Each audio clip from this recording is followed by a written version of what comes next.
लाहौर में green lockdown की पाबंदियों पर मुकम्मल तौर पर अमल दरामद ना हो सका। शहरियों की बड़ी तादाद ने मास्क पहनने की हिदायत नजरअंदाज कर दी है, जबकि कमर्शियल जनरेटर और चिंची रिक्शा भी नजर आ रहे हैं। मजीद तफसीलात जान लेते हैं नुमाइंदा डॉन न्यूज मोहम्मद तैमूर से। जी तैमूर, बताइएगा क्या सूरत हाल देख रहे हैं इस वक्त आप वहाँ?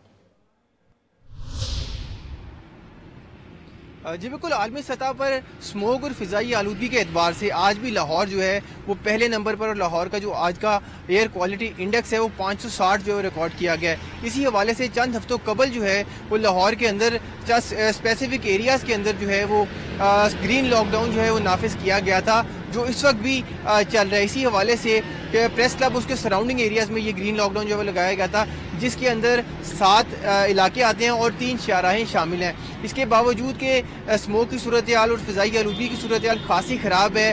कुछ चिंची रिक्शे जो हैं बंद किए गए थे कि इन इलाकों में जो है इन शाहराहों पे चिंची रिक्शे नहीं चलेंगे। उसके बावजूद चंद एक चिंची रिक्शे हमने देखे हैं जो कि यहाँ पे चल रहे हैं। कमर्शियल जनरेटर भी हमने 1-2 बिल्डिंग्स में चलते हुए देखे हैं, जो कि कमर्शियल जो जनरेटर्स हैं उस पर पाबंदी लगाई गई थी कि वो नहीं चलाए जाएंगे। तो कुछ जगहों पर लूप होल्स हैं, मगर बहुत सी जगहों पर इम्प्लीमेंट करने की कोशिश भी जो है वो की जा रही है। असल मसला ये है कि लोग जब तक खुद से अवेयर नहीं होंगे और मास्क नहीं लगाएंगे तब तक बहुत ज़्यादा मुश्किल है इसकी जो स्मोक के मनफी असरात है कि उससे जो है वो महफूज रहें। अलबत्ता एक बहुत बड़ी तादाद है लोगों की जो मास्क नहीं पहन रही। जी।